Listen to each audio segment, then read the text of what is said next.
উপস্থিত মাননীয় অতিথি মহাশয়, শ্রদ্ধেয় সেক্রেটারি ও সকল শিক্ষক মহাশয় এবং পিতামাতা ও আমার সহপাঠী বিন্দুদের জানাই প্রজাতন্ত্র দিবসের আন্তরিক অভিনন্দন।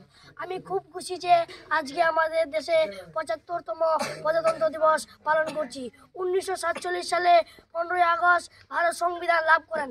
তার ঠিক ২.৫ বছর পর ১৯৫০ সালে সংবিধান কার্যকর হয়। সংবিধান হলো দেশ শাসন ব্যবস্থার মূল গ্রহণ, যা রাষ্ট্র বিষয়ে নাগরিককে রাজনৈতিক আশা আঁকা ভোকা স্বপ্নের তাত্ত্বিক কাঠামোর প্রায়োগিক নির্দেশনা।